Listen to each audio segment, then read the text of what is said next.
네, 시청자 여러분 안녕하세요. 편안한 저녁 밤 시간 보내고 계신가요?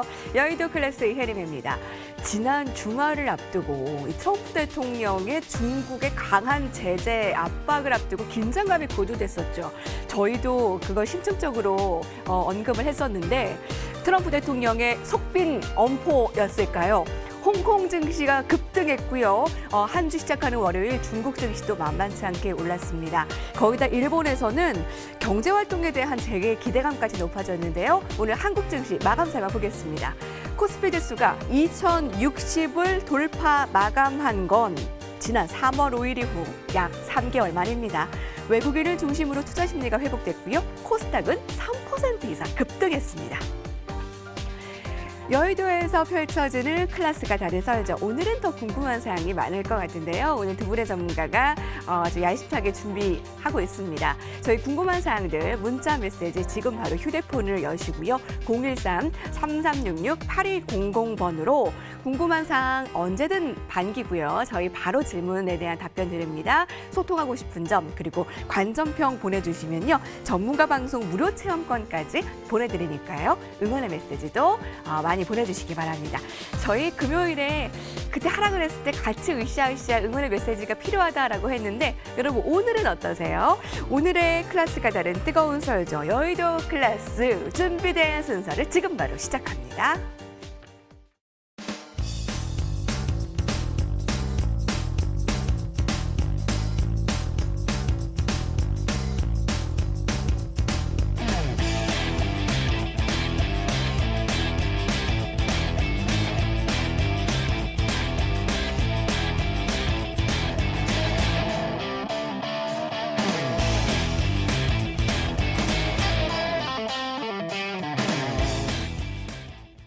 네, 벌써 여름이 다가온 것 같은 그런 저녁입니다. 자, 오늘 함께해 주실 두 분 인사 나눠볼게요. 오늘은 MTMW 김동섭 전문가와 MTMW 곽영훈 전문가께서 자리해 주셨습니다. 두 분 안녕하십니까? 네, 안녕하십니까? 네, 안녕하세요. 어서 오십시오. 이제 여름이 정말 왔나 봅니다. 증시는 어떤 방향으로 갈까요? 오늘 증시를 보고 어떤 생각이 드셨어요? 김동섭 전문가님? 외국인의 힘이 정말 중요하구나라는 걸 또 한 번 느낀 하루였어요. 오늘 지수가 35포인트 올랐죠. 미국에서 트럼프의 기자회견에서 별게 없었다. 이게 시장을 끌어올리는 이유가 됐는데 외국인들이 현물을 또 프로그램 매수를 샀죠. 또 선물도 사실은 매수하다가 결국 마지막에는 물량을 던졌는데요. 어쨌든 외국인들이 시장에 들어오면서 힘이 강해지는 모습이었다. 그래서 외국인이 정말 이 시장에는 꼭 필요한 상황일 것이다라는 해석을 좀 해봤고요. 그래서 오늘은 쌍끌이에 의해서 시장을 끌어주는 안착 시도하는 모습이 상당히 인상적이었다라고 말씀드리고 싶습니다. 우리가 기다렸던 거죠. 외국인의 힘이 정말 대단했는데 외국인 기관의 쌍끌이 매수. 자, 여기서의 방향 계속 저희 주목해 주세요. 오늘은 아무튼 이렇게 한 줄 평을 줬습니다. 자, 곽영훈 전문가는 오늘의 양시장 흐름 투자 포지션 어떻게 가져가면 될지 한마디 해주시면요. 네, 상당히 좀 좋게 보고 있습니다. 그런데 현 시장에서 계속 제가 말씀을 드립니다만은 항상 우리가 투자를 하실 때는 좋은 점과 나쁜 시장에 부정적인 영향을 미칠 수 있는 그런 부분을 구분해서 생각해 볼 필요가 있다라고 말씀을 좀 드리겠습니다. 그래서 오늘 시장에서 굉장히 긍정적으로 작용했던 그런 내용들을 좀 간략하게 좀 살펴보면은 첫 번째는 이 삼성전자 8조 투자 희소식이 있었죠. 그래서 이제 반도체, 장비, 소재주가 상당히 좋았다라고 말씀드리고 네. 최근에 계속해서 이슈화가 되고 있죠. 한국판 뉴딜, 중소형주 좋았다 이런 부분도 있고요. 그리고 또 지금 증권거래세 감소가 됐죠, 그죠? 사실 5개월 사이에 한 1,700조 정도가 매매가 됐는데 실제로 증권거래세가 4조 3천억이라고 합니다. 여기에 증권거래세가 감소가 된다면 시장의 유동성을 탁 공급해주는 효과가 나오기 때문에 대단히 좋은 효과라고 볼 수 있게 되는 거죠. 그런데 약간의 이제 부정적인 내용도 있어요. 지금 잘 아시는 것처럼 이제 홍콩발 악재에 대해서는 지금 까딱까딱 이렇게 좀 이렇게 좀 강하지 않다라는 느낌이 들지만 그래도 악재로 작용할 수 있다는 걸 충분히 생각을 가지고 가셔야 되고 미국 폭동입니다. 그래서 이런 부분이 추후에 어떻게 전개될지에 대해서 우리가 시장이 좋지만은 현상적으로 좋지만은 그래도 좀 보면서 좀 가실 필요가 있을 것 같다. 그래도 현 시장은 유동성의 힘, 정부의 추가 부양 조치, 중국 지표의 개선 이런 부분에 더욱더 주목하고 있다는 사실 잊지 마시고 시장 긍정적으로 보시는데 제가 코스피 차트 가지고 간략하게 좀 말씀을 좀 드리겠습니다. 지금 현재 2065포인트인데요. 사실 이번 주에 시장은 코스피 기준에서 1980에서 2080 정도로까지 봤는데요.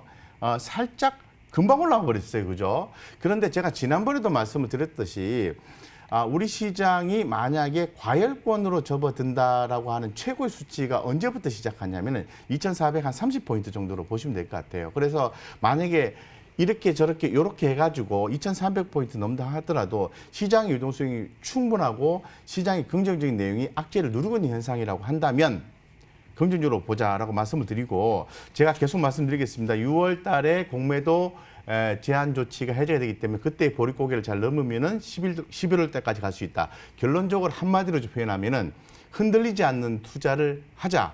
다만 실적주와 기대주에 집중해서 흔들리지 않는 투자를 하자. 이렇게 말씀을 드리겠습니다. 지난주 금요일 긴장감 고조됐었죠. 트럼프 대통령의 기자회견을 앞두고 그 어느 때보다도 이번 주 초반이 중요했는데 이렇게 코스피, 코스닥, 아시아 증시까지 급등하면서 마무리 호재와 악재를 한번 한눈에 정리를 해줬습니다. 자, 그러면 증권가의 최전방에 있는 전문가 군단은 시장을 어떻게 볼까? 조금 더 우리 심층적으로 볼까요? 이것이 클래스다로 돌아오겠습니다.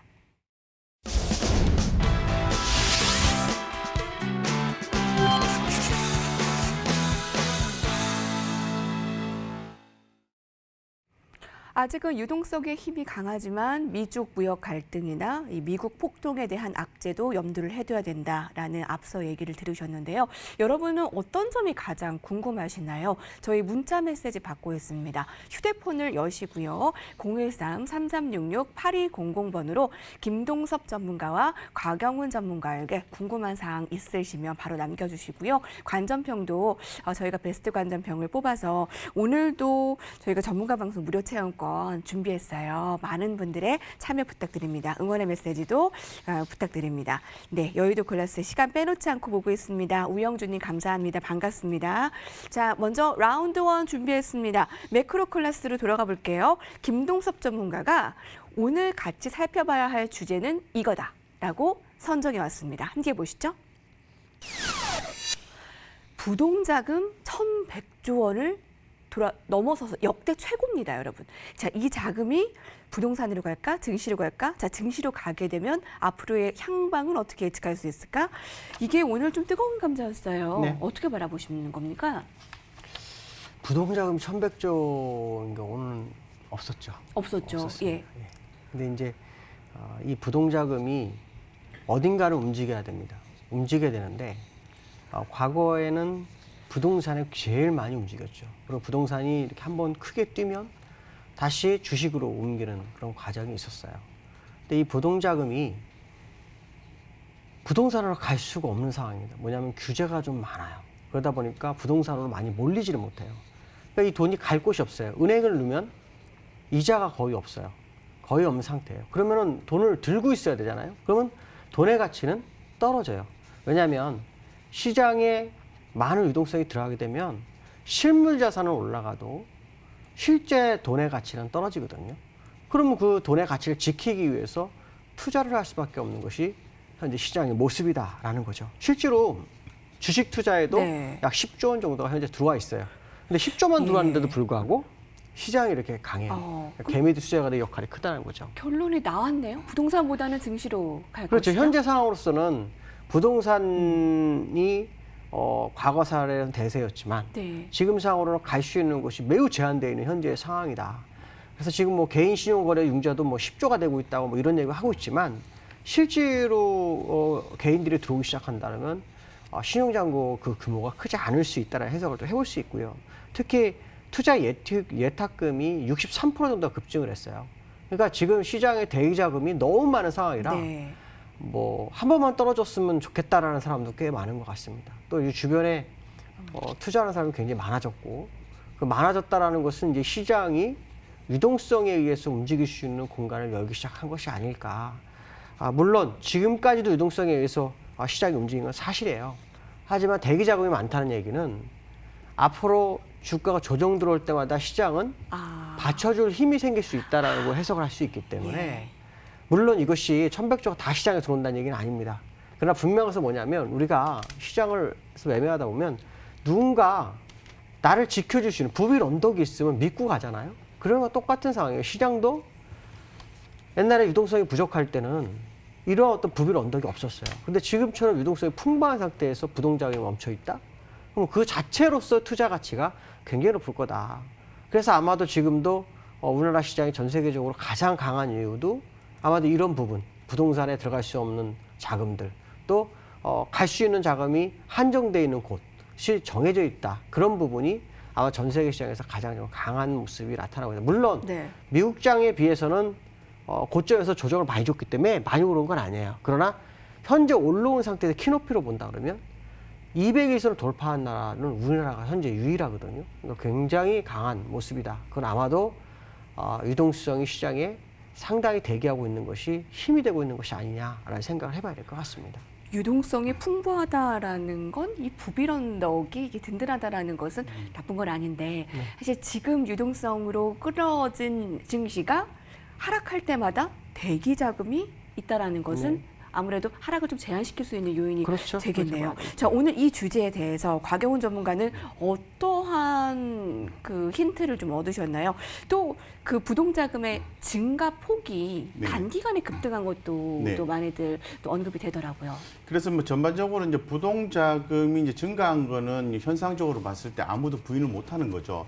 그 자금이 증시로 유입되고 있다는 사실도 과연 그럴까라는 생각을 해보긴 하지만은 실제로 유입되고 있는 거니까 부정할 수 없는 부분입니다. 그래서 그 현재 산업적인 트렌드를 한번 살펴볼 수 있을 것 같고 왜 부동자금이 들어오고 있는지를 봐야 되겠죠. 우리가 최근에 시장에 흐름을 좀 보면 건설주가 올라오고 조선주가 올라오고 그동안에 소외받았던 종목들 올라오죠.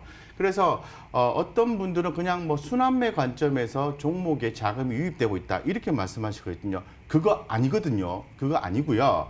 제가 하나씩 좀 설명해 드리겠습니다. 이 부동자금이 실제로 들어오고 있고 그게 들어와 준다면은 뭐 성장하는 섹터야 우리가 뭐 성장하니까 돈이 들어온다 치지만은 그렇지 않은 섹터나 업종에 대해서 왜 들어온지를 간단하게 설명드리겠습니다. 그리고 투자 키워드 관점에서 나누어서 설명드리겠습니다.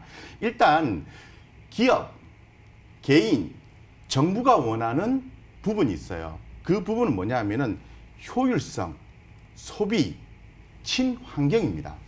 구분해서 말씀드리면 효율화인데 최근에 한 사례를 들면은 이 건설주가 올라오고 있어요. 건설주가 예. 왜 올라올까요? 그건 당연히 건설주가 새로운 지금 건설주가 섹터 자체가 프리미엄을 좀 이렇게 좀 줄 수 없는 멀티플을 좀 많이 줄 수 없는 그런 걸로 많이 평가가 되어 있는 상황에서 예를 들어서 최근에 뭐 GS건설이 데이터 센터를 뭐 건립을 한 거기에 이제 그 건립하는데 동참을 한다든가 대림사업이 지배구조 개편을 한다든가 IS동서가 성장하는 폐기물 업체를 인수한다든가 이런 어떤 외적인 또 다른 성장을 찾고 있다는 거죠.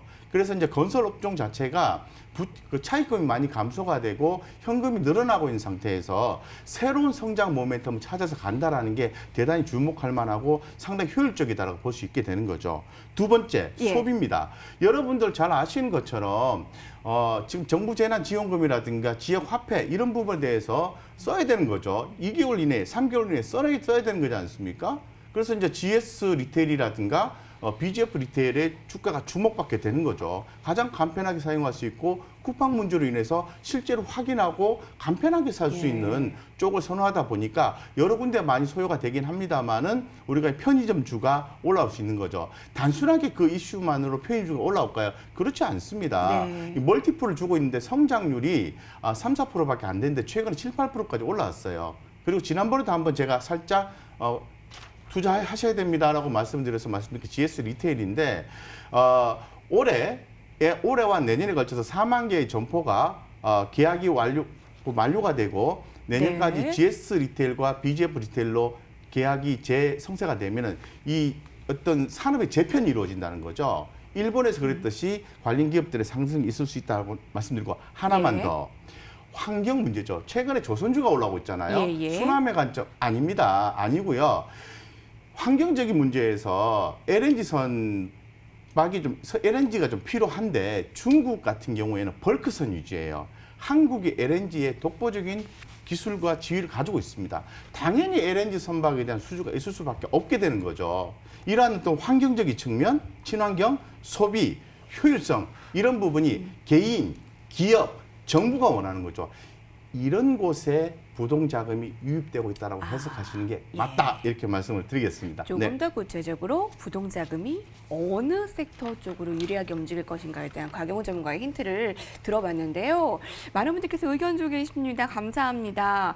자, 오늘 개인들이 4,500억 원을 팔았는데 개인들은 계속 살까요? 자, 떨어지면 여러분 팔지 말고 돈 더 가져오세요 라는 의견도 있고, 자, 그럼 저희 시청자 의견 쭉 지나가 보도록 할게요.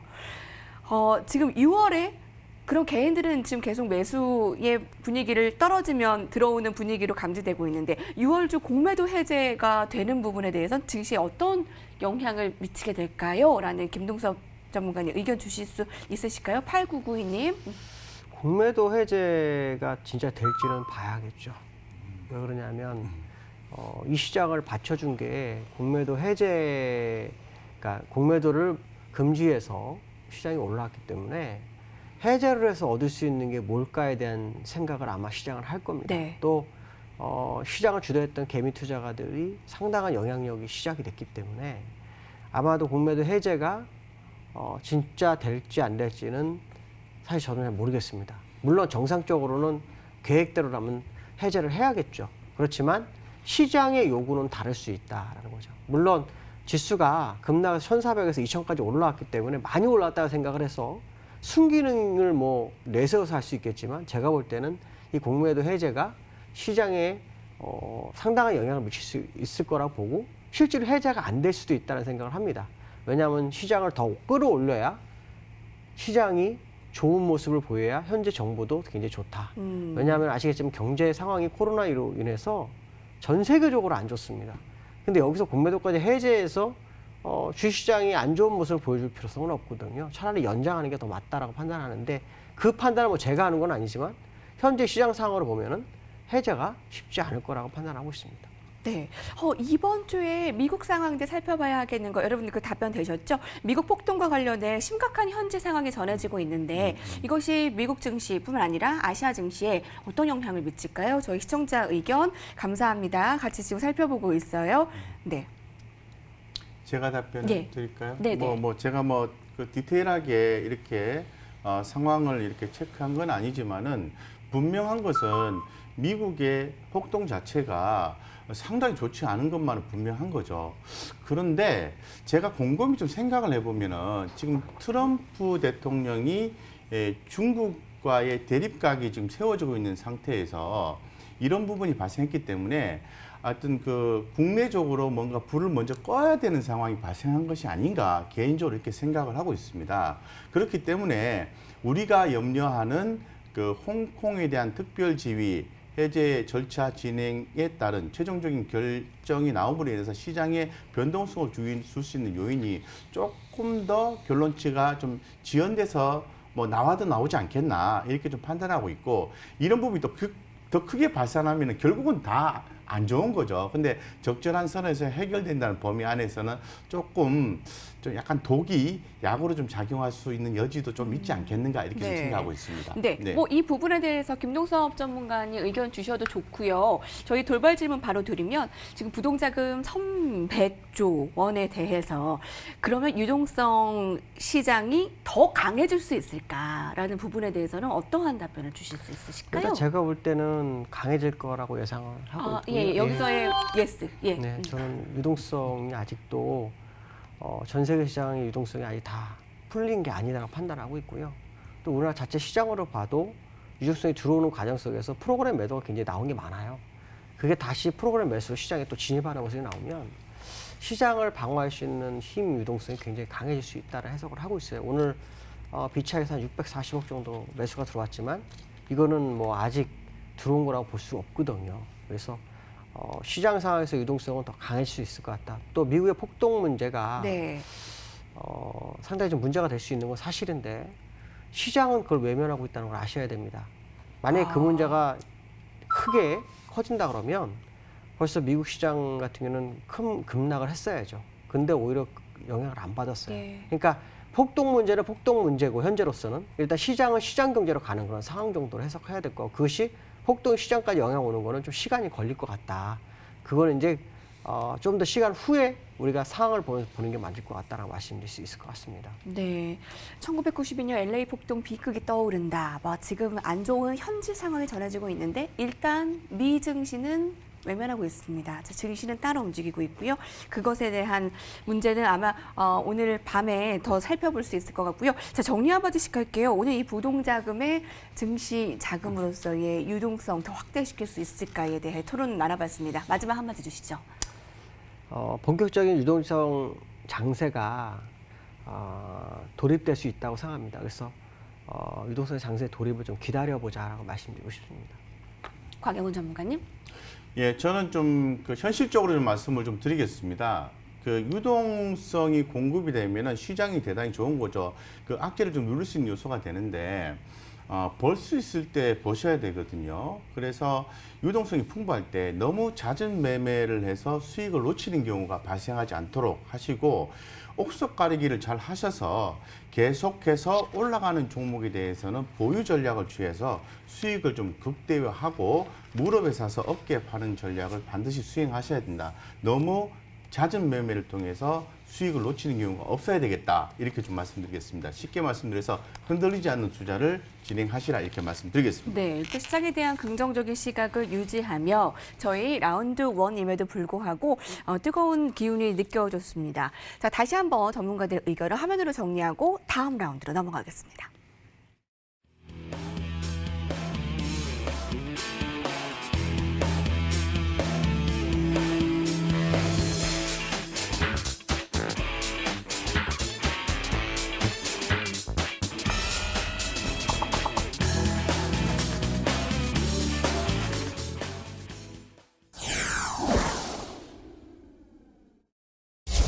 네, 본격적인 유동성 장세가 조금 더 이어질 수 있다면 그 자금에 대한 그 탈출구 어디로 가게 될까? 저희 라운드 2에서 아마 또 힌트가 될 것 같습니다. 저희 라운드 2 오늘 트렌드 클래스에서 살펴볼 주제를 김동섭 전문가가 가져왔습니다. 함께 보시죠.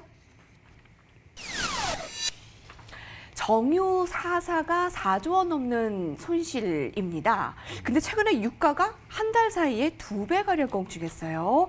바닥을 기던 정유주 회복할 수 있을까? 항공유 수요 개선 기대감 가질 수 있을까? 자, 이거는 또 앞으로 또 유가에 대한 문제도 같이 또 접목시켜서 살펴볼 수 있는 주제라 되게 많이들 궁금해하실 주제가 될 것 같아요. 일단 유가는 바닥에서 올라왔고요. 네, 더 이상 안 빠질까요? 이제 그게 바닥 저는 다진 걸까요? 예, 바닥은 다졌다고 바닥 보고 있고요. 다졌다라고 보시고요. 49불에서 50불 정도까지 목표치는 유지를 합니다. 전 개인적으로. 그래서 그 정도까지 올라가게 되면 일단 이 정유제 정제 마진에 대한 기대감이 생기죠. 지난번에도 제가 아마 이 정유주 한번 말씀드렸었는데 지금 이 정유주가 어떤 모멘텀을 만나야 돼요. 그 모멘텀 중에서 우리가 볼 수 있는 게 이제 항공유 수요 개선에 대한 기대감이 시장에 있어요. 실제로 미국 시장도 이동 제한, 그러니까 봉쇄를 했었어요. 미국도 마찬가지고 유럽도 마찬가지고. 근데 이 그러니까 이동에 대한 제한을 해제하면서 미국 시장도 급등을 했어요. 그 얘기 무슨 말이냐면 지역 봉쇄를 해제함으로 인해서 항공기 수요가 늘어나는 거죠. 그러니까 5월 달까지만 해도 국제선이 한 29개의 노선 정도밖에 안 됐어요. 그러니까 굉장히 확 줄었었죠. 근데 6월 달 되면서 거의 2배 정도, 그래서 51개로 확대된다라고 합니다.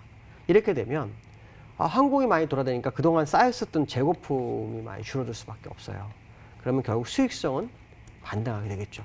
결론적으로 말하면 사실은 그렇다 해서 얼마나 늘어나겠어요? 그건 아니죠. 그 분명한 것은 뭐냐면 심리 개선이 되고 있고 유가가 올라감으로 인해서 그동안 손실을 봤던 것들에 대한 부분이 다시 회복되는 그런 과정이기 때문에 주가가 올라간다는 게 더 맞는 겁니다. 그래서 유가 같은 경우는 WTI 같은 경우 제가 볼 때에는 약 49불 정도까지 지금 현재 올라와 있는데도 그 정도까지 올라와야 됩니다. 근데 50불 넘어가면 또 유가는 빠집니다. 이유는 셰일가스가 진입할 수 있는 기회를 주거든요. 54불 정도에서 60불 정도 되면 셰일가스의 정제 마진의 어떤 손익분기점이 나와요. 그러니까 그 이상을 안 가야 돼요. 안 가면 네. 결국 그 오펙이라든가 러시아라든가 그들이 시장을 장을 그대로 유지하면서 갈 수가 있거든요. 그러니까 지금 딱 올라가는 공간에 있으니까 결국에서는 그에 관련된 정제 마진은 늘어날 수밖에 없을 것이다. 그렇다면 결국 정유주들이 예전에 작년 2018년도에 SK이노베이션 같은 경우는 22만 7천 원을 갔었어요. 그랬다가 얼마까지 빠졌어요? 5만 5천 원까지 빠졌다가 그쵸. 예. 예, 지금 12만 4천 원까지 올랐거든요. 네네. 근데 이게 다 올라왔느냐고 물어본다면 예. 저는 그렇게 안 본다. 그렇지 않다. 더 네, 올라갈 수 왜냐면, 있다. 예. 많이 빠졌다 올라오는 거기 때문에 반등도 상당히 좀 강해질 수 있다고 판단을 해요. 그래서 1차적으로는 내려오는 60주선, 여기 지금 보시면 일목균형표상에서 보시면 60주선인 14만 3천 원까지는 제가 볼 때 무난히 안착할 거다. 그게 이제 35, 지금 35, 36불하는 유가가 40불 정도만 가면 네. 그게 될 거고, 아까 말씀하신 50불 근저까지 가게 되면은 예. 다시 뭐 18만 원, 19만 원까지 가겠죠. 어쨌든 중요한 것은 뭐냐면 손실을 보는 정유사가 원유의 상승과 반등과 그 다음에 뭔가 수요의 개선이 나타나고 있다는 거, 그 자체만으로도 일단 이 정유 4사들 같은 경우에는 기회를 야. 갖는 그런 상황일 것이다라고 해석을 해봐야 될 것 같습니다. 매우 긍정적으로 보시네요. 일단 유가는 바닥 다지기가 좀 된 것 같다라고 말씀을 해주셨고, 유가가 50불까지 간다면 SK이노베이션은 지금 12만 4천 원에서 18만 원, 19만 원까지도 바라볼 수 있는 상황입니다. 사실 코로나19 쇼크가 본격화돼 1분기에 가장 큰 타격을 받을 업종이라고 한다면 정유업종이 첫 손에 꼽힐 겁니다. 그런데 지금은 증권사들도 좀 목표가나 매수 의견을 조심스럽게 내놓고 있어요. 오늘 김동석 전문가도 긍정적인 시각으로 이 정유 4사를 가지고 오셨군요. 자, 곽영호 전문가의 뷰는 어떠세요? 네, 저는 뭐 전반적으로 다 말씀을 해주셨기 때문에 핵심 키워드를 좀 말씀을 드리면 이 사회적 거리두기 문화가 생활 속 거리두기 문화로 전환되면서 이 부분이 이 항공유 수요 개선이 기대감이 있다라고 얘기를 하는 거기 때문에 저는 뭐 직접적으로 이제 투자하시는 것보다는 이런 현상들에 의해서 전반적으로 시장 개선의 어떤 상황을 체크해 볼 수 있는 포인트로 좀 보셨으면 좋겠다 이렇게 좀 생각을 하고 있고요. 그럼에도 불구하고 나는 그래도 정유주를 한번 투자를 할래 이렇게 하시는 분을 위해서 S오일과 SK이노베이션 한번 비교하면서 좀 말씀을 드리겠습니다. 네네네. SK이노베이션, 자 S오일 그 차트를 한번 보겠습니다. 지금 보시는 것처럼 지금 그 차트를 좀 보면은 S오일이 빠졌다가 주가 이렇게 조금씩 올라가고 있지 않습니까? 네네. 살짝 이렇게 고개를 좀 드는 모습인데 SK이노베이션 같은 경우는 현상적으로 봤을 때 주가가 빠졌다가 살짝 이렇게 올라왔다가 고개를 팍 들고 있어요. 그죠? 여러 가지 약간의 흐름의 차이가 있습니다. 그래서 굳이 정유주를 투자한다면 저는 S오일보다는 SK이노베이션이 예. 좋겠다라고 예. 말씀드리죠. 왜냐하면은 2차 전지 배터리 부분에서 SK가 무단한 노력을 하고 있기 때문에 순수한 정유주인 S오일보다는 SK이노베이션에 좀 집중하는 게 좋을 것 같다고 말씀드리고, 관련 소송이 있기 때문에 직접적으로 좀 투자하시는 것보다는 그런 부분도 확인하시고 네. 대응하시는 게 더 바람직하지 않을까 이렇게 생각하고 있습니다. 예. SK 들고 있을 걸 이라는 의견도 있네요. 근데 정유주가 일단은 코로나19 쇼크 전으로 돌아가려면 실적을 봐야 할 텐데 재고 손실은 회복되겠지만 2분기 정제 마진에 대한 회복 전망도 좀 불투명하고, 근데 오늘 그 주제로 가지고 오신 항공유 수요 증가만으로 정유주의 실적을 끌어올릴 수가 있을까요? 그 정도로 이거 하나만으로도 긍정적으로 바라볼 수 있을까요? 아니에요. 주식을 하시는 분들이 뭔가 잘못 알고 계신 게 있는데, 실적이 악재인 상태에서 코로나 때문에 빠졌잖아요. 코로나 악재 또 실적이 낮아졌단 말이에요. 문제는 뭐냐면 탈출구가 나올 때 주가는 오르게 돼 있어요. 실적은 언제 반영되냐면요. 일정 부분 주가가 올라가고 횡보할 때 그때 이제 실적이 진짜로 얼마나 됐느냐 거기에 따라서 업그레이드 되느냐 안 되느냐 결정하는 거고 제자리를 찾아갈 때는 돌파구가 나오느냐 탈출구가 나오느냐의 싸움이에요. 항상이요. 지난번에 제가 대우조선 해양 가져올 때도 거기 탈출구로 딱 LNG 선을 준 거거든요. 그러니까 네네. 뭐냐면 주식이라는 게 실적이 분명히 중요해요. 근데 그 실적이 반영되는 시점과 또 그 전에 실적과 상관없이 움직이는 시점이 달라요. 그러니까 지금은 이 정유사는 정제 마진에 의해서 손실이 굉장히 많은데 손실을 복구할 수 있는 길이 열리고 있다는 그 자체가 이 기업에 영향을 주는 거예요. 그러니까 투자에 대한 마인드에 대해서 생각을 굉장히 많이 바꾸셔야 돼요. 그런 다음에 실적이 좋아진 상태에서 자, 그 상태에서 뭐냐면 이제 레벨업이 될 거냐 말 거냐 네. 그 싸움이 되는 거예요. 근데 그 돌파구가 없는 기업들은 이제 어떻게 합니까? 누적적 실적으로 가면서 실적 성장주 이렇게 해서 가는 거예요. 그러니까 이게 어떤 터널을 지나갈 때 터널을 지나가면 햇빛이 들어오잖아요. 네. 그런 어떤 구조로 보시면 시장을 정확하게 보시는 거다 말씀드리고 싶어요. 그리고 한 발 앞서서 그렇죠. 정유주. 그럼 곽영훈 전문가께서는 정유주의 그 매수 시점을 경기 회복 좀 더 되고 나서 하는 게 나을까요? 아니면 지금이 괜찮을까요? 사실 그거는 이제 우리 또 김노석 전문가님도 말씀하셨지만은 100% 옳은 말씀이시거든요. 기대감이 증폭이 됐을 때 투자하자라는 거죠. 근데 제가 늘 강조하는 부분이 있습니다. 최소한 재무적 안정성 가져가자라는 부분에서 이 두 종목은 대단히 적합하다라고 말씀을 드릴 수 있는 거죠. 빠질 만큼 빠졌고 더 빠지기 힘들다라는 부분이 있게 되는 거죠. 왜냐하면 배당 매력도 있는 거니까. 그래서 방금 전에 우리 아나운서님께서 지금 질문을 하셨는데 그 부분의 답변은 우리 개인 투자자 개개인의 성향에 따라서 틀리다라고 말씀드리겠습니다. 중장기적으로 모아가시는 분 입장에서 볼 때는 이 배당에 대한 메리트도 고려하셔야 되기 때문에 요렇게 모아가시면 돼요. 하지만 단기적으로 대응하시는 분들은 지금 추세가 살아있으니 현상적으로 살아있으니 요거는 트레이딩 관점으로 접근을 하시는 게 맞다라고 좀 볼 수 있을 것 같습니다. 따라서 이 관련 기업에 접근하실 때는 현재로서는 매수 안 된다 이게 아니라 트레이딩 관점으로 접근해도 좋다 이렇게 말씀을 좀 드리겠습니다. 네, 여러분 오늘 많은 업종이 올랐잖아요. 또 외국인 기관들 또 쌍끌에 매수 들어온 섹터 업종도 많았는데 그 가운데서 정유? 이유가 있을 겁니다. 저희가 조선 얘기했을 때도 지금 조선? 지금 건설? 다 이유가 있었어요. 오늘도 이 정유 얘기한 이유가 있었을 것이라고 보고 마지막 한마디씩 듣겠습니다. 김노석 전문가님. 단기적으로 이제 반등이 들어왔지만 제가 볼 때는 단기 상승으로 보지 말자. 좀 더 길게 보시는 게 더 좋을 것 같다라고 말씀드리고 싶고요. 과거에 차하정이라고 해서 종목들이 간 적이 있어요. 항상 그런 시절은 시간이 지나면 한 번은 또 돌아오는데 지금처럼 급락하고 올라올 때 그 기회가 올 때도 있습니다. 그러니까 어쩌면은 약간 장기적 상승 가능성. 제가 올해 시작할 때 뭐라고 말씀드렸냐면 정유주에 관심을 가지시라고 했었어요. 근데 너무 빠졌죠. 그래서 저도 깜짝 놀랐어요. 근데 결론적으로 말하면 돌파구를 만들기 전에 최악의 어둠이 왔었다라는 생각이 좀 들었다라고 말씀드리고 싶고요. 조금 더 길게 보면 시장을 접근했으면 좋겠다라고 말씀드리고 싶습니다. 네, 곽영훈 전문가님. 네, 오늘 참 우연치 않게도 우리 MTN 시청자분의 포트폴리오를 보게 됩니다. 대단히 놀랐습니다. 이분이 투자를 하시는 패턴이 어떻게 되냐면은 급등주를 따라가는 게 아니라 좋은 종목을 이렇게 포트폴리오를 바꿔가면서 시장을 따라가고 계시더라고요. 대단히 놀랐고 대단히 100점짜리 계좌라고 저는 판단했습니다.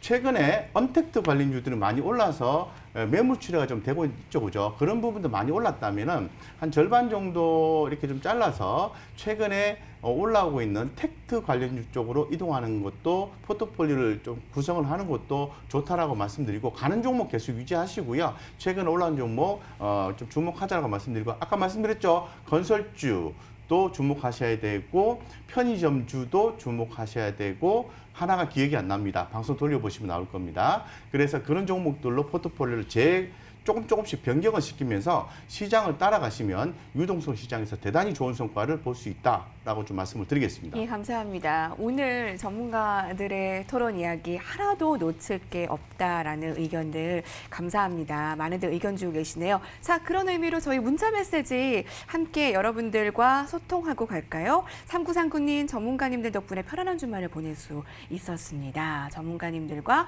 여의도 클래스 감사합니다. 화이팅 주셨고요. 네, 이혜림, 김동석, 곽영훈입니다. 네, 감사합니다. 김동석 전문가님, 네, 명약 관화하십니다. 감사합니다. 이따가 이거 좀 질문 누가 답변 주셔도 좋을 것 같아요. 증시에 자금이 많이 들어와서 좋은데 비트코인 광풍이 불 때처럼 그때같이 불나방 유동성 자금은 아닌지 네, 답변 저희가 드릴 수 있도록 할게요. 네, 저희 많은 개인 투자자들의 수호자, 네, 미래 예측력에 깊은 동감을 보냅니다. 주식 공부에 도움이 됩니다. 저희가 더 감사합니다. 더 좋은 의견으로, 좋은 소통의 의견으로 함께하도록 할게요. 자, 저희 한번 그럼 이 질문을 답 좀 해보고 갈까요, 김동석 전문가님? 만약에 비트코인처럼 광풍적인 유동성이다. 그거는 저는 바람직하지 않다고 봅니다. 그 끝은 안 좋습니다, 항상. 그냥 천천히 올라가서 다 같이 누릴 수 있는 유동성 장세야지 갑작스러운 유동성 장세는 진짜 마지막에 남은 사람들이 정말 힘들어집니다. 그래서 저는 그건 아니기를 좀 바라고 있고요. 분명한 것은 유동성 증가는 지속적으로 당분간 진행될 것으로 예상되기 때문에 그거를 좀 즐기는 정도로 보시면 좋을 것 같습니다. 함께하면서 여러분께 진실된 도움 되셨기를 바라고요. 저희 라운드 2 불꽃 튀는 썰전 여러분께서 많은 도움 다시 한번 되시라고 정리를 하고 오겠습니다. 이번에는 라운드 2 정리하면서 바로 종목 이야기로 넘어갈게요. 라운드 3에서 볼게요.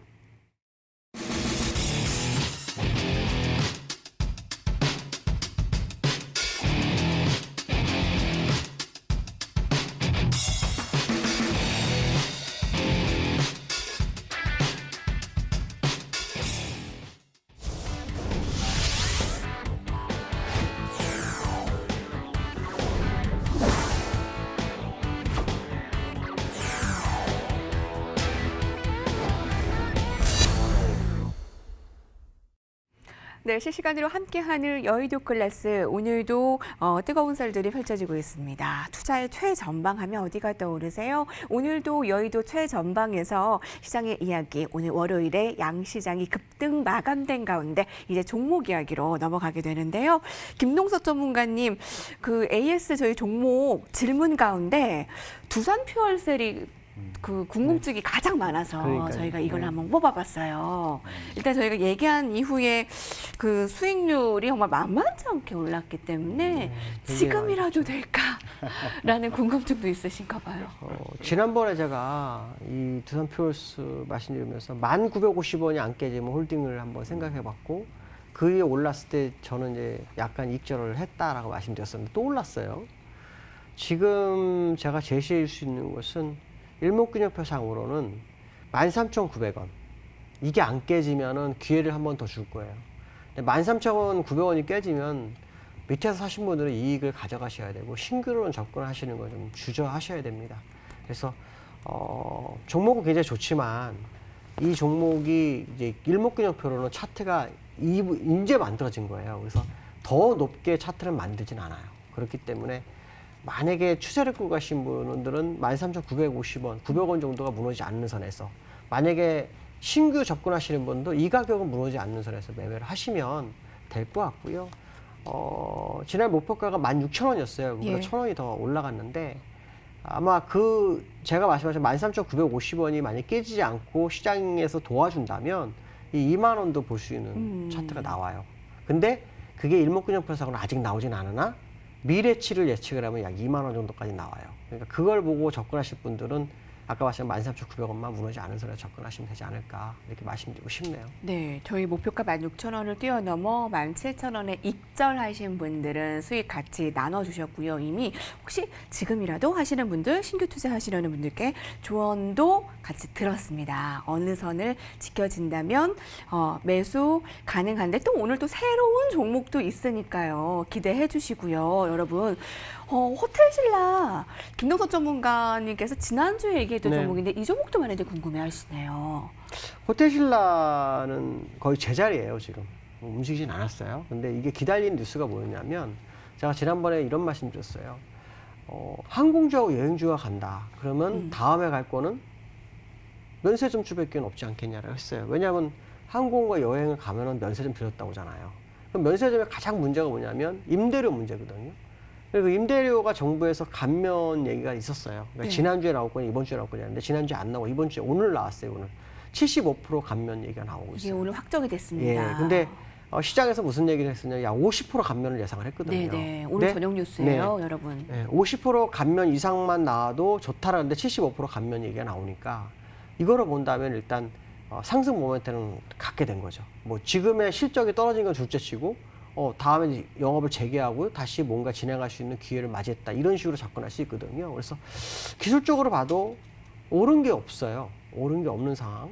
그리고 지금 상황으로 보시면 일봉으로 봐도 후행스팬이 캔들을 이렇게 벗어나서 방향성을 탐색하는 모습이 나오고 음운에서도 더 이상 하락하지 않는 모습이 나오거든요. 이렇게 되면은 오늘 오후에 늦게 나온 뉴스가 내일 이제 어떤 반영을 할지는 모르겠지만 일단 이 상승할 수 있는 재료를 얻기 시작한 것은 맞을 것 같다라고 말씀드리고 싶습니다.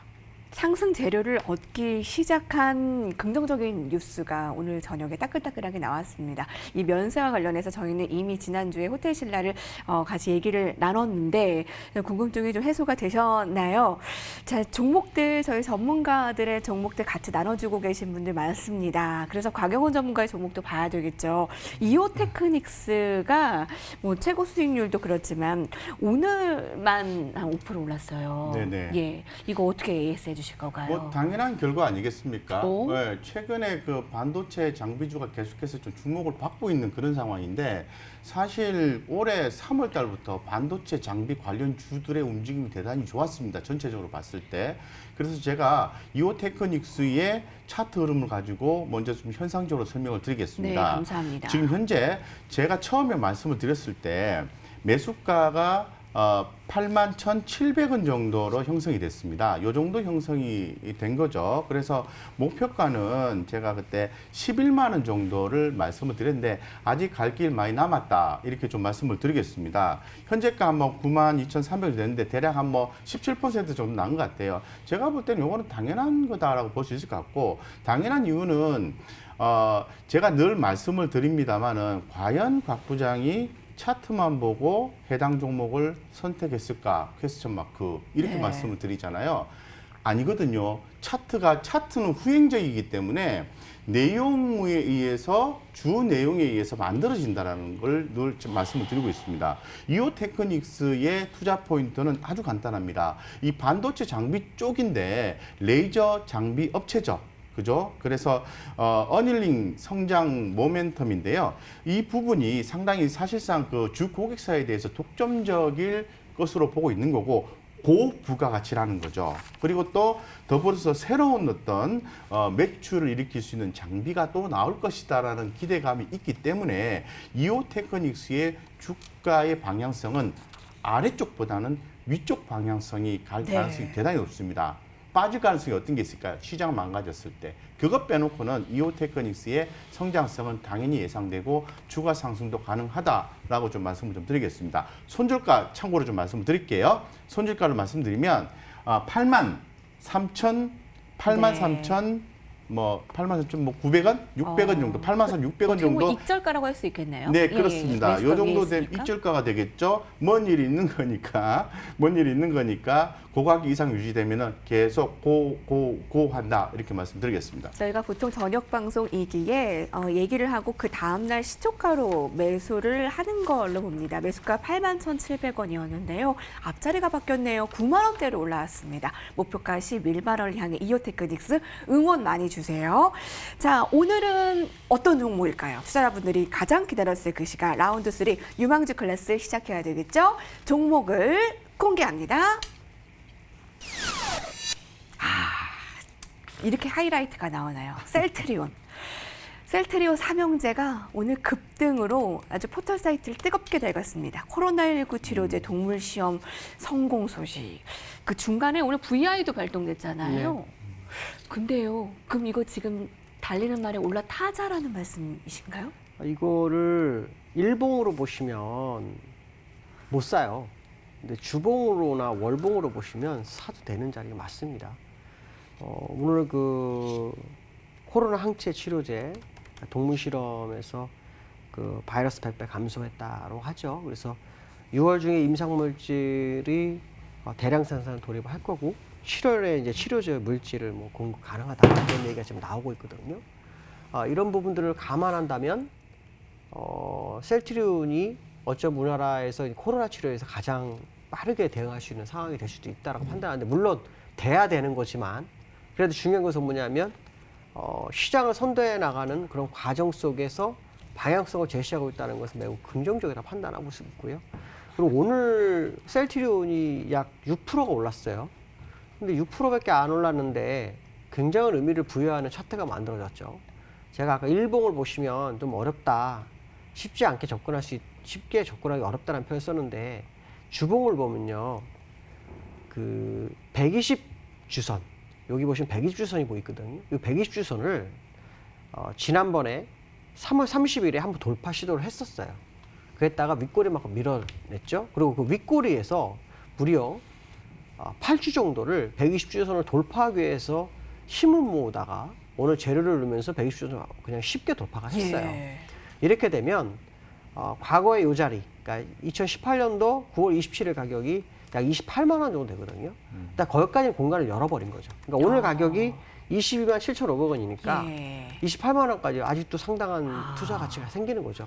그러니까 이거로 보면은 이도 시장에 상당한 의미를 부여하겠구나라는 생각이 좀 들어서 네. 이 종목을 한번 접근을 해봐야 되겠다. 그래서 목표가 한 28만 원 두고 네. 손절가 한 21만 원 두고 접근하시고 보시면 투자 가치로서는 충분하지 않을까 이렇게 말씀드리고 싶습니다. 오늘도 반갑고 좋은 뉴스도 있었어요. 상당한 의미를 갖고 있다. 28만 원의 목표가. 저에게 좀 안전하게 손절도 의미 어떻게 두면 될까요?